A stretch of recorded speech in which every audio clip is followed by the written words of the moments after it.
Welcome to Quarantine Kitchen. I'm Rachel McKenna and I will be showing you around my kitchen today for what we're making. We're going to be making hibachi shrimp, chicken, and broccoli. Now originally the recipe was supposed to be for steak and mushrooms.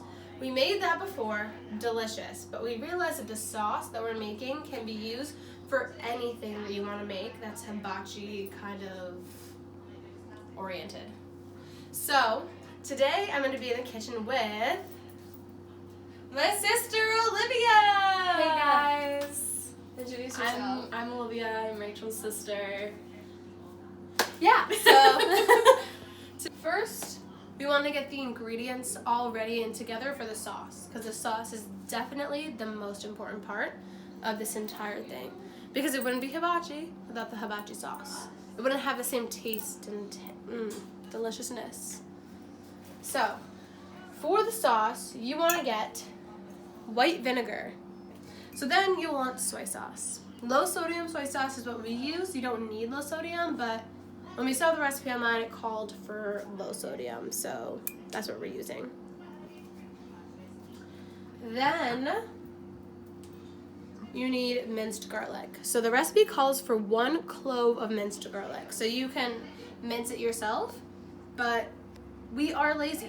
So we like to use pre-minced garlic. Lazy like us, it's easier. But it calls for 1 clove. And usually in a little jar like this, half of a teaspoon of this minced garlic equals 1 clove. So that's good information to know. You need granulated sugar. So that's all that you need for the sauce. So we're gonna be making the sauce first. I like to do the sauce in a tiny little thing like this, little pot like this, because there's not that much when you make it. You need way less than you think for the amount of food that you're actually making. So that's what we're gonna do. So first, what we're gonna be doing is making the sauce. But while we're making the sauce, because we're doing chicken and broccoli with it, is we're going to be pre-cooking the chicken. So okay, so starting on the sauce, we need, the recipe calls for 1/4 of a cup of low sodium soy sauce. Pouring her all in there. Then next, it calls for 2 tablespoons of white vinegar. Okay, 1 tablespoon. Perfect. Yeah. Next, you need 1 tablespoon of granulated sugar. While I'm putting all the ingredients for the sauce together, my sister / sous chef Olivia is cooking the chicken.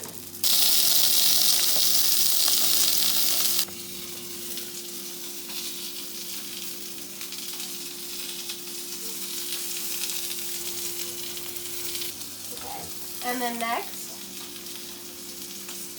is 1 clove of minced garlic. I'm going to be using about this much of minced garlic. And this. Last but not least part of making the sauce, use regular pepper. I'm just going to go 1, 2. That's all I'm doing. I'm going to just mix it together a little bit. Make sure all the ingredients are all together. Bring this sauce to a boil, and then once it starts to boil, you need to start stirring. As soon as it starts to boil, immediately lower the heat and then start stirring it. And you need to stir it for about 3 minutes until you take it off of the stove to cool. I just took the chicken off the stove and I'm gonna wait for it to cool off, and then I'm gonna cut it into little cubes. So what I'm doing now, as my sauce comes to a boil, is I'm cutting up the broccoli into smaller pieces to make it easier to eat and easier to mix into the chicken. Now that the chicken has cooled, I'm chopping it into cubes.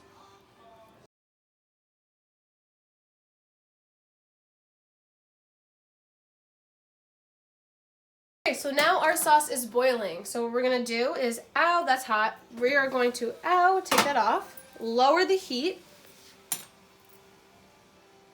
immediately, and we're just gonna stir. Stir this for 3 minutes, approximately 3 minutes, and then we're going to take it off the stove and let it cool and sit on the side. Okay, so next we're gonna cook the shrimp a little bit before we start cooking with the sauce. So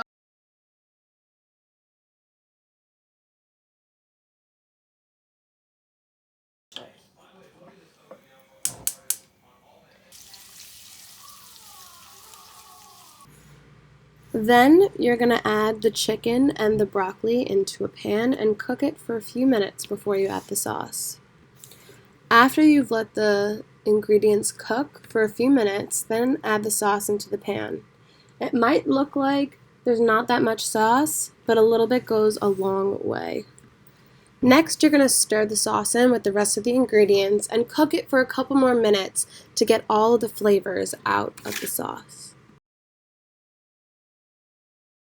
Try to be fancy because that's what happens. Once that's all done, add the food to a serving bowl that you have at home and enjoy.